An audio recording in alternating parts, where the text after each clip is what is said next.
Chapter 10. The wave grew in size as it rolled toward us until we were looking up at a rising mountain of water.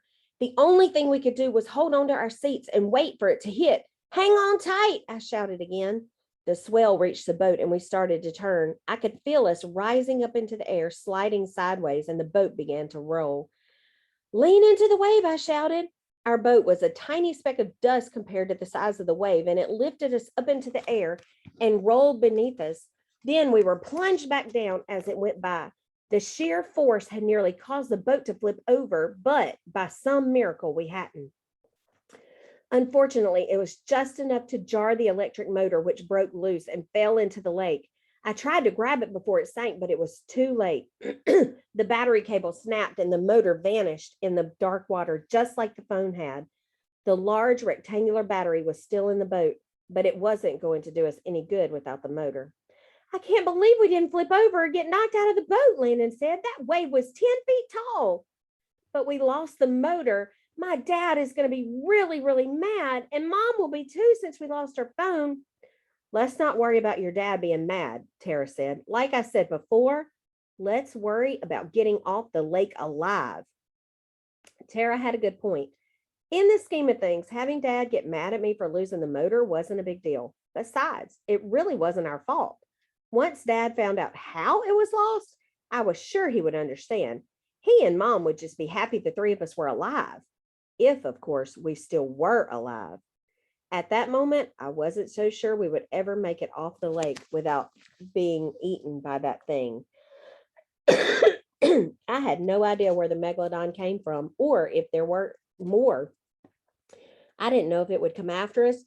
All I knew about them was they were the most vicious fish to have ever lived. And they ate everything in their path. In fact, the three of us probably wouldn't amount to more than a snack for such a giant creature. I vote we start rowing, Tara said. Me too. We can't just sit here while that thing is around us. He's probably watching us right now. I looked around. The fog still hadn't lifted. If anything, it had become thicker. But then I heard something, a car horn. Most importantly, I could tell the direction from which it came. All right, I'll row. That car horn came from over there. It didn't sound like it was too far away. We can't be more than a few hundred yards from shore. I turned around in my seat so I could row by drawing the oars toward me. Keep an eye out for that thing. I'll watch behind us, and you guys watch the front and the sides. How fast can you row? Not as fast as a Megalodon can swim, I'm afraid. We can make it, I told myself. We can make it to shore, and then we can call police or something. People have to be warned to stay out of the water. I dipped the oars into the lake. While I rowed, I watched the dark water behind us, scanning the surface nervously. The fog seemed thicker than ever. 5 minutes later, I was thinking we were going to make it. Tara, can you see the shore yet? Not yet, but we can't be far. I turned my head, but I couldn't see any sign of land. All I could see was fog, and it made our situation seem all that much worse. On a sunny day, Sardis Lake is a happy place, full of boats and other small watercraft. The thick fog made the lake seem cold and lonely, haunting even. I turned and looked back behind us, and that's when I saw something emerging in the gray haze. A giant fin was slicing through the fog, following us. Chapter 11. Here he comes. He's following us. The fin rose into the sky. It was big, taller than an adult, and as it came closer, it seemed even bigger, slashing through the gray fog and the dark water like a giant knife. Row faster. I began rowing like crazy. The muscles in my back, shoulders, and arms burned, and the oars splashed water as I rowed, propelling the boat as fast as I could make it go. Still, the fin came even closer, faster. Finally, I became exhausted, and I stopped rowing and slumped forward in defeat. What's the matter? I can't row anymore. I will, Landon shouted. Move over. Wait, look, the Megalodon is turning away. Behind us, we watched the fin as it turned. It was about 50 feet from us, which meant the shark's head was a lot closer. But the creature had turned and was now circling the boat. Let's not move. He went away before. Maybe he will again. I was so scared my entire body was trembling. My heart pounded and my jaw quivered. A billion questions spun through my head, but the most important one kept surfacing every few seconds. Are we going to make it off this lake alive? The Megalodon circled us once, twice, three times in the thick fog. It was all that more eerie looking. Not being able to see the shore or the sky made me feel even more frightened and alone. It took nearly a full minute for the shark to complete a wide circle around the boat. During this time, none of us spoke or moved. We were too horrified. Then the fin began to sink into the water. We watched it get lower and lower, smaller and smaller, until it finally vanished beneath the surface. It worked, Tara said. He went away. But he's still around, I said. The best thing we can do is just sit here and wait. If I keep rowing, it's just going to attract his attention again. Sooner or later, someone will come looking for us. We just have to be patient. If we wait any longer, we're going to get eaten. Did you see how big that thing was when it leaped out of the water? That thing could eat us in the boat in one gulp. We don't have any other choice. If we just stay here and don't make any noise or commotion, the Megalodon might not pay any more attention to us. It worked just a few minutes ago. When I stopped rowing, he went away. So that's what we did. We simply sat in the boat, looking around, gazing into the fog, watching and waiting. It was an awful feeling. Not only were we really scared, but we were also helpless. If the Megalodon wanted us for his next meal, there was nothing we could do about it. There was no way we would be able to defend ourselves. The more time that went by without seeing any sign of the Megalodon, the better I felt. Stardust Lake is big, and the humongous shark might be a long way away by now. I hoped he was anyway. He's gone, I told myself. We'll just sit tight and we'll be okay.